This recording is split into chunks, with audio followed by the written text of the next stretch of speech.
on Pinnacle Health Radio, and I will be discussing drugs and shattering the myths regarding drugs and the misconception that people do have when it comes to drugs and all that. So today, please feel free to join me. Feel free to come on board. Like I said, join the conversation and be ready with your questions. And we are ready. We are here to ask and help you shatter the myths when it comes to alcohol and other drug of abuse. Is the Drug and Alcohol Fat Week.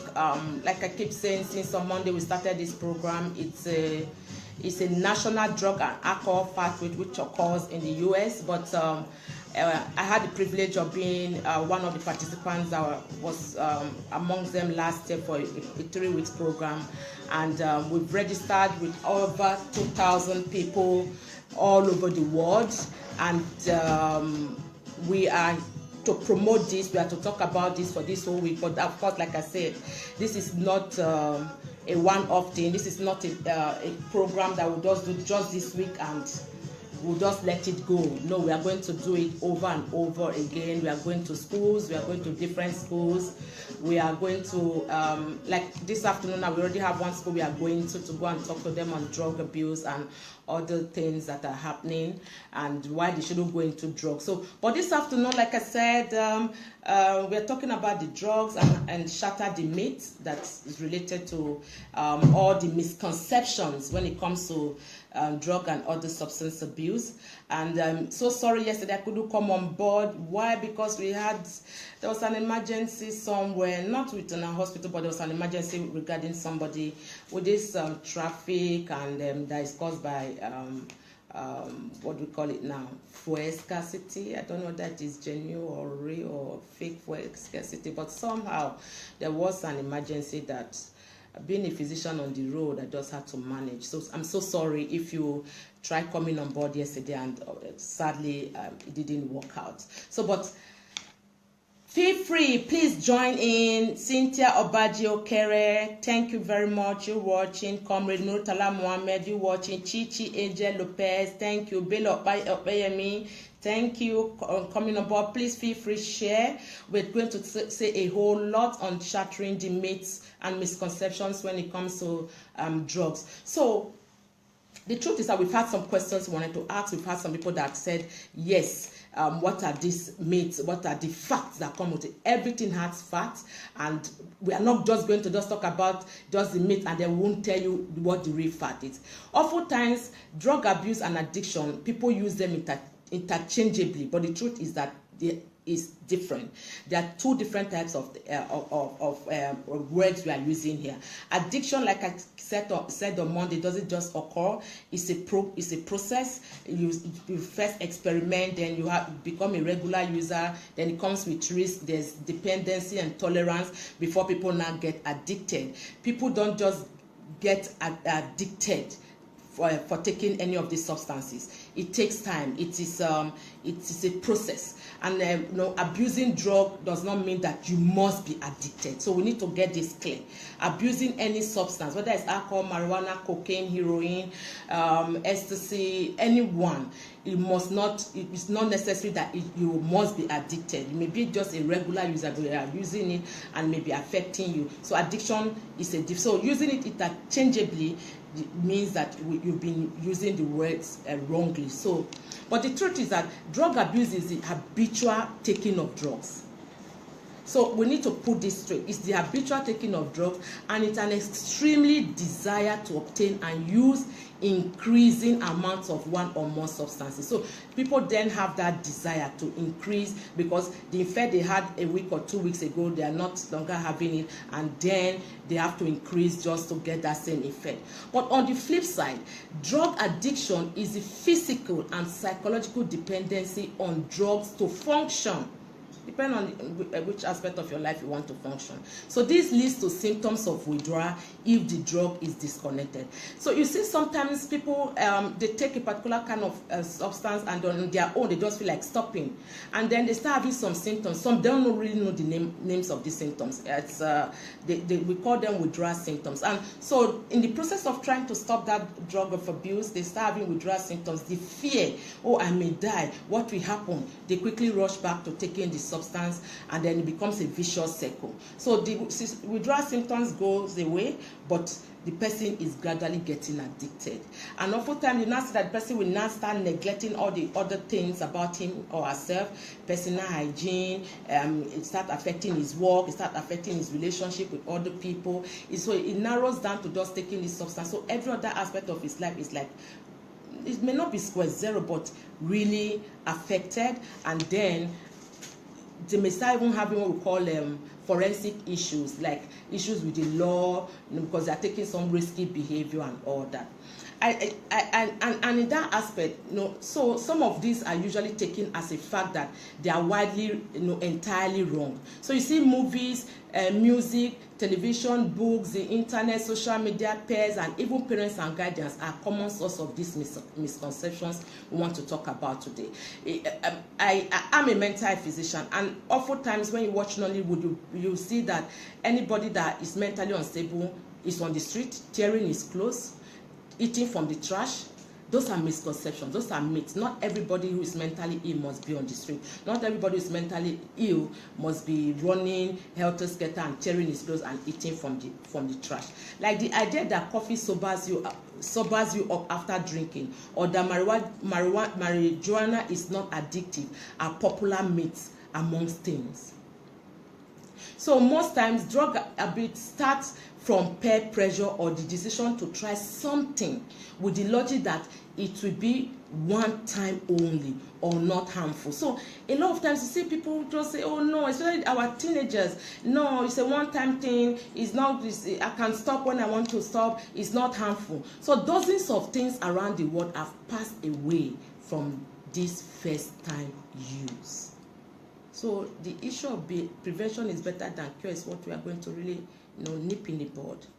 Party favors like MDMA, which we call ecstasy, also known as Molly, ecstasy, or X, are usually the cause of death in accidental overdoses. So the thing is that I have control over it. I will stop when I want to stop. You will never know when you have that overdose. So they either have a higher concentration or have more dangerous chemicals like bad salts in them. So sometimes you see them, they are being mixed. They are being laced. They may not know. It's party, it's a gathering, people are having a nice time, but they are being mixed, they are being laced, and then it becomes an issue. So that your initial intention, you can stop. When I feel like stopping, it's not harmful. You get it all wrong at the end of the day. You get it all wrong. So it is very important for us to know some of the common myths and misconceptions, and of course the facts that comes with it. So one of the very first myths is that you can stop using drugs anytime.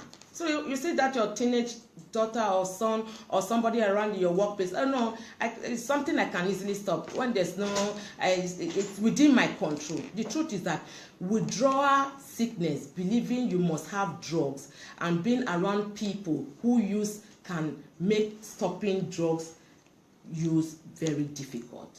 So, but there are people and programs that can help. So the fact that you say you can stop using the drugs at any point in time, no. I said earlier on, sometimes people in the process of trying to stop, they have these withdrawal symptoms, and in the process of having these withdrawal symptoms, you see them going back to taking the drugs. So believing that you can stop or you have control over it may just be the wrong thing, and at the end of the day, it becomes an issue. Another myth we will have to shatter today is that you will have to use drugs for a long time before they can really hurt you. You see me, I just giggled. It's not true. It's a myth. It's a misconception. The truth is that drugs can cause the brain to send the wrong signals to the body. This can make a person stop breathing, have a heart attack, or go into coma. They can even happen the first time the drug is used. So you must not necessarily take drugs for a very long time for you to now start saying, oh, it's when you take it that it can hurt you. Our brains are different. We are different type of human beings. Whether you are a twin, like I keep saying, Taye Kende, Hassan Hussein, they are two different persons, even if they came from the same, the same mom, the same womb, the same uterus. There are two different brains there functioning differently. So that myth of I have to use drugs for a very long time before it really hurts, no. It's a big myth. It can even happen, the danger of taking substance can even happen the very first time you tried it. Another third myth is that if you only buy drugs from friends, you will get the pure stuff. I want to say that again. If you buy drugs from friends, you get the pure stuff. The truth is that addiction can happen at any age. Not that one. Sorry, I went into a different statement. If you buy drugs from friends, it can only come pure, or rather, it's only the pure one you get from friends. The truth is that because drugs are illegal, no one can know what is really pure or not. No one. You can't say this is the one that is pure, this is the one that is not pure. Your friend might have even gotten the one that is laced. Your friend may even be the one that will lace it.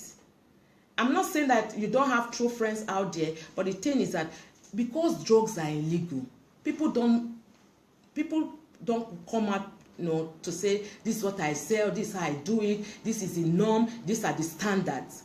So you can get a laced one or a dangerous one at any point in time. So buying from your friends does not necessarily mean that they are pure. Another myth I have to shatter today is that teenagers are too young to get addicted. Sadly, this is where we are beginning to see this change. This is where we are beginning to see these issues. This is where we are beginning to see problems, because addiction can happen to anybody at any age. Even unborn babies can get addicted because their mothers use drugs. Yes.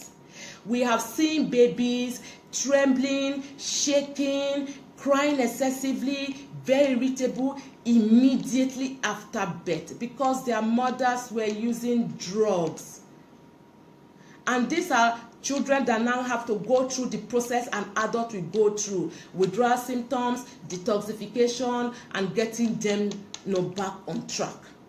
So for the fact that teenagers are young does not mean that they can't be addicted. You've just heard now, even newborn babies. In fact, there are some hospitals in developed world. I have been to a hospital that manages children that that are born with, that came from mothers that were addicted, and it's such a sorrow sight. It's such a very sad and pouring sight that you see a newborn baby who is supposed to be so happy, and you will just like, oh, this is a very pretty baby, let me just hold my baby. The baby is irritable, is crying, is shaking, just the way you see an adult shaking, and you'll be wondering, okay, what happened? So if the mother didn't or never said he or she was abusing drug, the truth comes out at that point in time.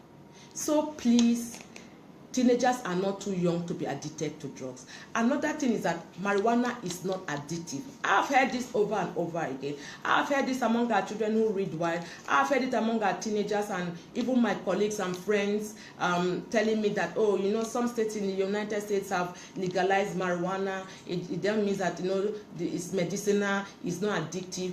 Marijuana has been medicinal for me. It has been for a very long time. They use marijuana in medicating for pain and other things.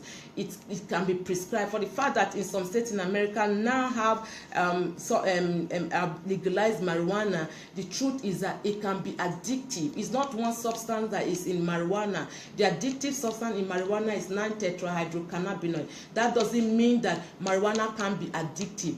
The chances of becoming addicted to marijuana or any drug are different for each person. In fact, 1 in 11 marijuana users become addicted.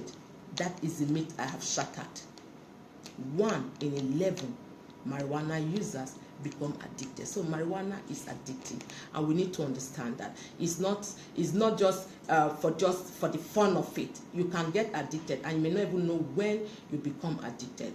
Another myth we need to shatter is that if you are pregnant and use drugs, your body protects the baby. I don't think I need to explain this, because I've just talked about babies born from mothers who have been abusing drugs, how they go through the withdrawal symptoms, and how you see them in a very sorrow state, and they are crying, they are exhibiting all manner of symptoms at that point in time. The truth is that drugs affect an unborn child as much or more than the mother. Drug use during pregnancy can cause the baby to die or be born too early. It can damage the baby's mind and the body. So drug use during pregnancy is a no-no. It doesn't protect the baby. Please, mothers, if you're listening, or you know a mother who is there listening to me today, please, please, please, please, it is a myth. It does not protect that baby. Baby can die, and if the baby even survives, some of them get damaged. Their body and mind get damaged, and you may even have a premature baby because you are using substances. So that is a myth, and we mustn't in any account believe that taking substances can protect the baby. Another myth is that if you smoke pot or weed on the weekend, you'll be fine by Monday. I'm sure some people that already understand this will know that that is a myth. It affects, the effect of marijuana use, which we call weed or pot, can last up to 3 days. In fact, it impairs memory, reflexes, and coordination. So if you are talking about if you take it by weekend, by Monday you'll be fine, we are talking about that the effect of it can last up to 3 days. So if you take it on Friday and say by Monday you'll be fine, we are saying within that 72 hours thing. It can impair your memory, it can impair your reflexes, and it can even impair your coordination. So taking marijuana only weekend and you think you'll be fine by Monday, sometimes it might have worked for you, but it may not work for you all the time. So please understand that taking marijuana does not protect you from not from you not misbehaving when the week starts, which starts most times by Monday. So as soon as a person feels normal, the drugs are out of the body. That's another myth I keep hearing people say. Long after the effects of drugs are stopped or being felt, the drug can still be in the body. So for example, a cocaine can be found in the body up to 1 week, and marijuana up to 3 months after a single use. So we have what we call urine toxicology, when somebody comes in for substance use, and then maybe the relatives are saying that he has been using substance, and the person they're talking about, they say, no, it's a lie, I've never used it, I don't use it. That gives you an instant result. 5-10 minutes, the results are out. If you've used it in the last couple of days, it will show. If you want to go in depth, or maybe the person has not used it for some time, you still want to know, hair strand can also be used to check if the person has been on marijuana for a period of 3 months. So, but the fact that the person feels normal does not mean that the person hasn't been taking drugs, or does not mean that the drugs are not completely out of the system. It doesn't mean. So you just heard that cocaine can be in the body for up to 1 week, and marijuana can be in the body for up to 3 months after a single use. Another very popular myth that people do talk about is that if you get drunk, coffee will sober you up. Oh. Thank you, Ganji Philip, for joining. Thank you, Jim Abdul Wahab Edison, you're watching. Thank you, Harry Oraneze, for watching. And of course, thank you, Ganiyat Oyesomi for watching. Thank you for joining. Please feel free to share, feel free to send your questions and comment. Feel free to also share your myths about what you think about substance use and abuse, and how people are having misconception about the different type of substances that are being used. So back to the question, or back to the myth rather, or misconception. If you get drunk and you take coffee, it will sober you up. Sorry, once alcohol is in the bloodstream, only time will make a person sober. Only time. Ganji is telling me that he's watching from Italy. Thank you, Ganji. You've just made this video global, which means, of course, we all know that Facebook is global. Thank you. Please keep watching from Italy, and please keep sharing our message. We are here as food soldiers on mental health advocacy, and this week we are talking more on drug and alcohol fat week, and of course today we are shattering the myths when it comes to substance abuse. Snuff and chewing tobacco are safe because there is no smoke.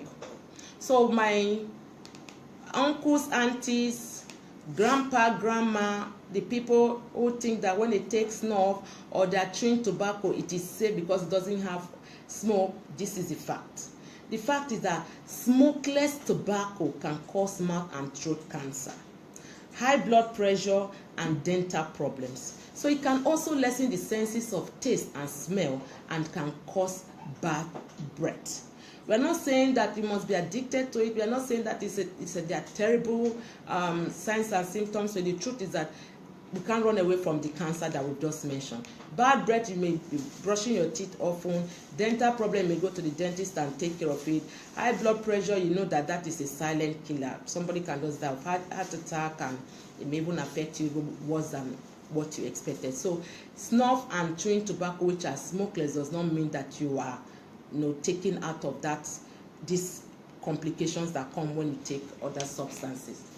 Sniffing glue gives an instant rush.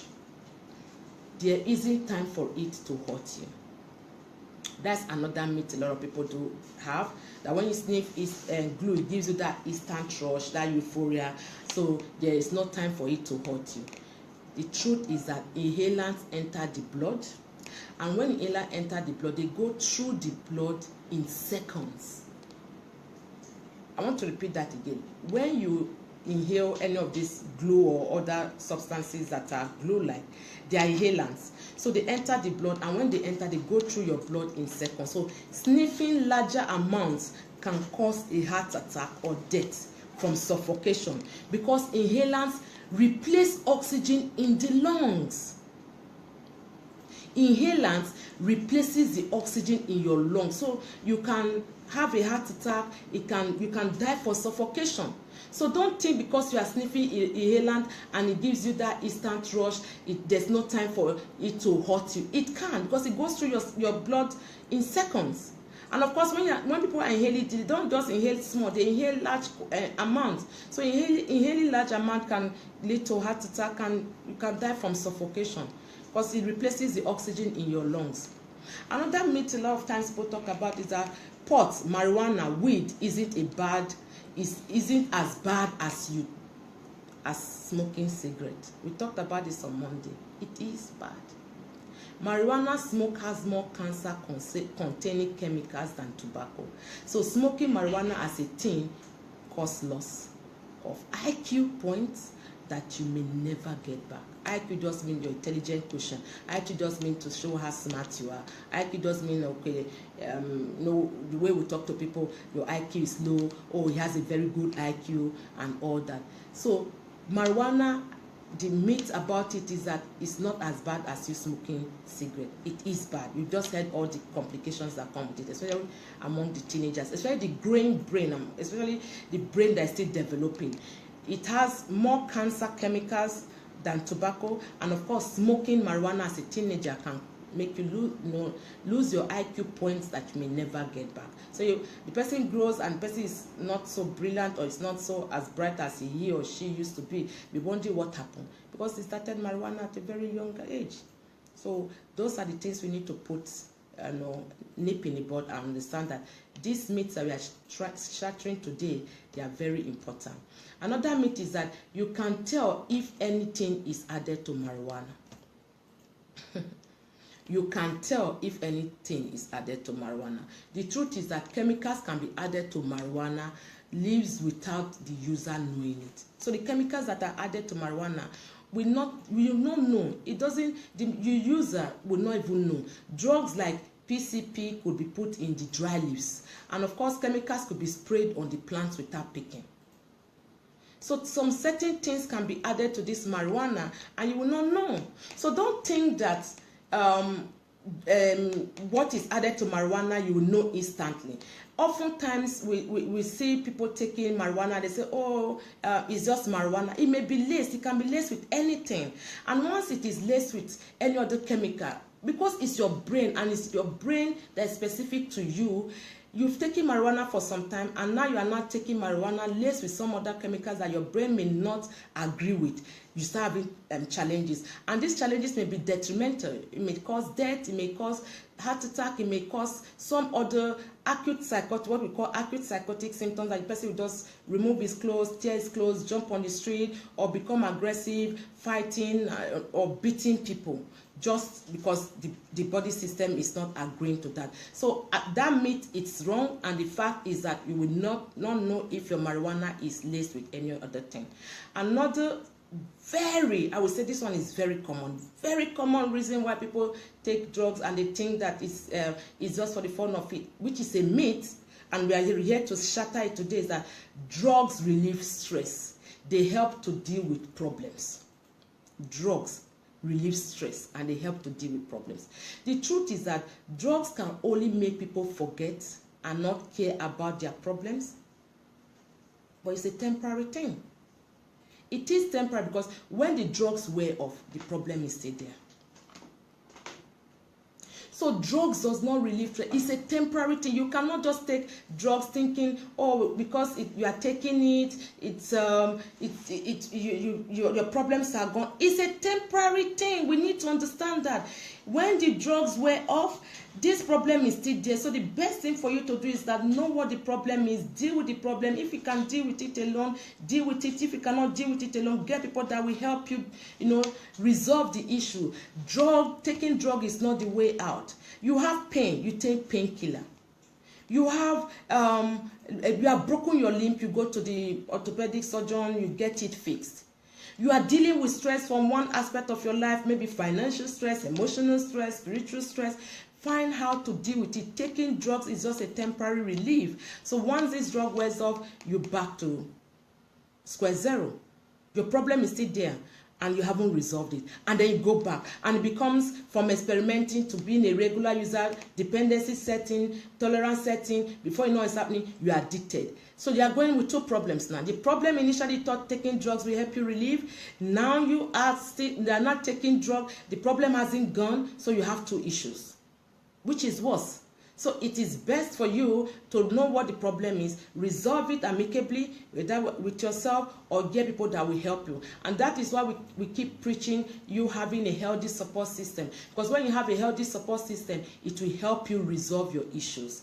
And so, because it's not every time you are able to resolve your challenges on your own. There are people around you that can help you. So resolve them. Don't go with one problem leading to a second problem. Another common myth is that steroid creams can be bought in drugstores. Doctors prescribe steroids to treat allergies. So using steroids to build muscles must be okay. My brothers that are athletes, my friends who want to build muscles, those that want to have six packs, yes, it's good. People like it, ladies like it. It's good. But the truth is that there are different types of steroids, and steroids used to treat rashes and allergies are not the same as steroids used to increase muscle growth. No, they are totally different. They are not the same. So when people assume or have that misconception that, oh, after all, we use steroids for taking care of rashes and allergies, so it's okay for me to have steroids to take because I want to build my muscles. They are two different things. You need to understand that they are not the same steroids that are used for allergies. They are the same steroids that are used for building muscle. One other misconception is that prescription medications are safer than illegal drugs like cocaine and heroin. Yes, it's abhorrent, because if we talk about prescription medication, we are talking about those that prescribe it, who are these people? The doctors. Some people have gone to the physician and they have pain. Maybe they have a low pain threshold, and they've given some painkillers, it didn't work. Then they come the next time, another time they give them another one, and then maybe the doctor may say, okay, for the fact that this pain is still not going, they give something higher, and then you feel good with it, and you're like, oh wow, when I took this, it made me feel good. But the sad part of it is that you may not go back to the doctor to get this prescription. The doctor might have even forgotten they gave you this prescription because they will have given it to you maybe 2-3 days, maybe 1 week because of this pain. So after then, the doctor said discontinue. But because you had that euphoric feeling, because you felt good when taking it, because you felt okay, and then anytime you take it, you have that boost of energy and euphoria, and it calms you down, you on your own, you start buying it. And it's sad because our system, we have all those policies put in place, but they are not implemented. People just go to any chemist shop, go to any pharmacy. Those that don't really bother, it's their money, it's your money rather. They want the money. They just give you, not asking you, what is this, what are you taking this medication for, who wrote it for you, and then you buy it. The truth is that more people die from prescription pain reliever overdoses than cocaine and heroin. More people, because it's a prescription drug, which is not supposed to be you taking it at every point in time. It's supposed to be prescribed for you to use, and you decided to now go and be taking it and telling yourself it is okay, and after all the doctor wrote it for you. Doctor wrote it for you for some days, did not write it for you for years. Then you now decide to be taking it for days and months and all that. It leads to pathway to addiction. And that pathway to addiction is where we are trying to bridge this gap. We need to preach about it. We need to talk about it. We need to let people know that these substances are dangerous to our health. It's not everybody. Yes, some people will tell you they are social drinkers. Oh, I just take alcohol once in a week. I take it once a day, or I take it anytime I'm stressed. It's okay sometimes. I'm not totally against the fact that I won't come here and claim that yes, people don't take all these substances, but we are talking about a regular user is different from somebody who is addicted. But of course, I keep saying we have different brains. And for the fact that we have different brains, we don't know when it affects us. We don't know when the problems will arise. We don't know when these challenges may come. And at the end of the day, you become addicted, and then you have to go for rehabilitation, you have to go take care of yourself and all that. And then you see people telling you that drinking alcohol is not as is a healthy way of dealing with stress. It's not a healthy way. There's so many ways you can manage your stress level. It must not necessarily have to be alcohol. Sometimes taking alcohol, especially when you are so much under intense stress, may make you have some go into risky behavior. You take alcohol thinking you are in control, you go behind the wheel and drive your car. Maybe that time you have this alter level of sensorium, you have short reaction time, and you drive, and you may just have that accident that you never thought will happen, because taking alcohol will reduce your level of consciousness. So being under stress and taking alcohol to relieve that stress most times is not the best way. And if you have a friend around who is telling you stop because you shouldn't take it, please understand that person cares about you. And if you think you've taken so much that you cannot drive, please, as much as possible, get somebody to take you back home, or you can use any of these taxis that are all available now for you to get to safety. The most important thing there is safety.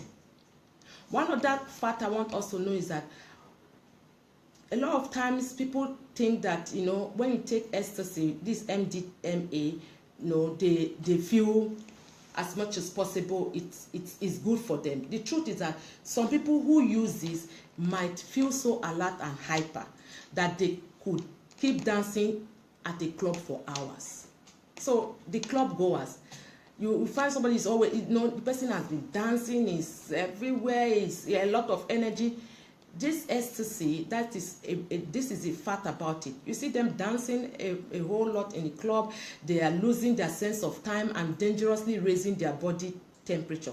However, others can experience anxiety, agitation, faintness, sweating, and chills. So ecstasy is one substance that people may think that they have control over and everything is fine, but the truth is that it's not. You may not have control over it at all. You may not. The issues that come with it may be worse than what you anticipate, what you've anticipated, and because of that, you find out that it's affecting you more than necessary. When you talk about substance again, especially among the youth, they will tell you Most people are taking substances. Everybody is taking. Why is my own different? Now, here is the fact. The fact that only about 1 in 17 young people ages between 12 and 17 drank 5 or more drinks on one occasion in the last 1 month. This is not our research. We have evidence to show these researches. So the issue of when people say most is not right. Most 16 out of 17 did not drink this way. So when they say, oh, most people drink, no, it's just 1 out of 17 between the ages of 12 to 17 that drank or has taken alcohol once in the last 1 month. So it's a myth when they come to rationalize the fact that most people are taking. Why am I not taking? It's different. It's not because people are not taking, but it's just, I just said it now, it's just 1 out of 17. So another myth that we also have to talk about is that it is oftentimes you see people telling you, my dad or my uncle or my auntie or whoever they look up to has been taking cigarette or drinking alcohol for the past 10, 20 years and nothing has happened to him or her. So why me? Don't forget, if it's dad, yes, you share DNA, but you have 2 different brains. Your brain is different from your dad's brain. For the fact that your dad wasn't affected does not mean that you will not be affected. For the fact that your dad has been there and is not obviously showing signs and symptoms of somebody who has been using alcohol, that substance abuse for a very long time, it's a good thing. It may affect you. So don't look at that and say, oh, that is not affecting that, so obviously it will not affect me. After all, it's my dad. After all, it's your dad, but the truth is that addiction takes different toll on different people. So it may affect you differently from how it is on your dad. Your dad, sadly, funny enough, your dad may never be affected with any of these substances, but you will be. One very common myth we do hear about these days is that e-cigarette is safe. E-cigarette is fine. E-cigarette is a very safe way of taking care of substance abuse. There's no problem. The truth is that e-cigarettes are often marketed as safer alternatives. They are marketed as safer alternatives to the traditional cigarette, but we all know very little yet about the health risks of using these devices. The researches are still ongoing, so you cannot say, oh, e-cigarette is better than taking the ordinary cigarette. They say may have other complications that we don't know yet. So don't think that that is the best alternative. The best thing, don't take, or if you are taking, go seek for help. So another myth, people will say that, oh, if you use marijuana for a short period of time, you are fine. Nothing will happen to you. There's no problem. The truth is that long-term marijuana users trying to quit can have withdrawal symptoms, including irritability, they are not sleeping well, they have decreased appetite, anxiety may come in, and then they are craving for the drugs and making it even harder for them to quit. So it is okay when you tell yourself, I have control. It is okay when you tell yourself, I can take it and nothing will happen to me. But the truth is that the fact that when you try stopping, the withdrawal symptoms may return, you now make people to start having that challenge of not wanting to stop. Because anytime they try to stop, the symptoms will come, they go back, they take it, and then they are afraid.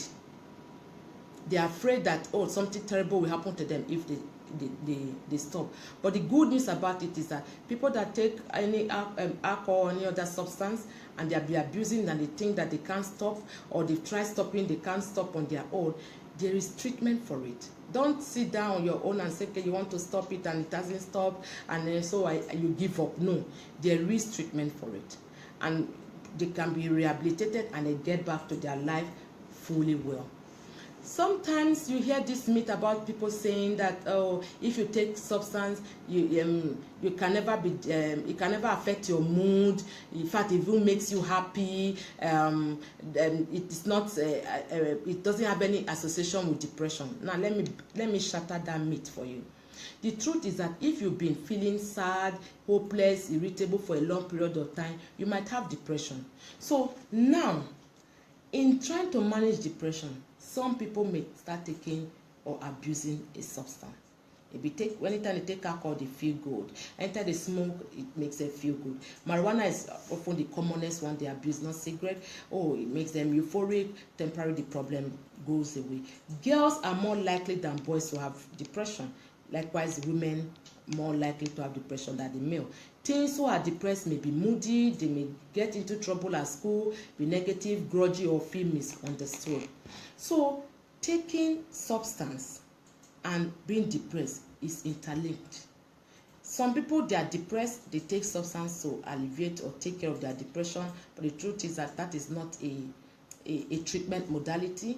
If you have to take any medication, it has to be prescribed, which is specific to what you are having, which is depression, not alcohol, not marijuana, not heroin, not cocaine.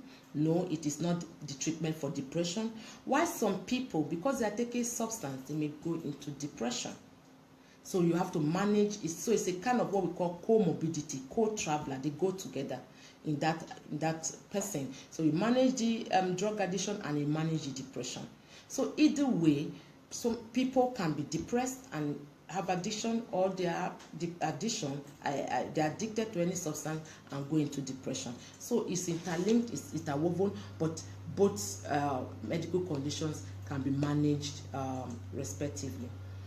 We have this, what they call water pipe, hookah, that people use.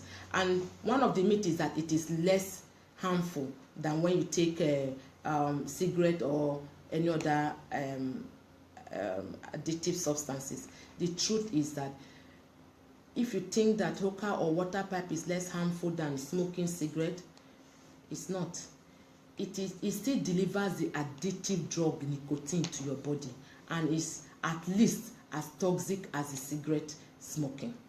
In fact, some researchers have shown that people who use hookah, that is people who take or inhale this from the water pipe, inhale 100 to 200 times the volume of smoke in 1 hour than they would have taken in a single cigarette.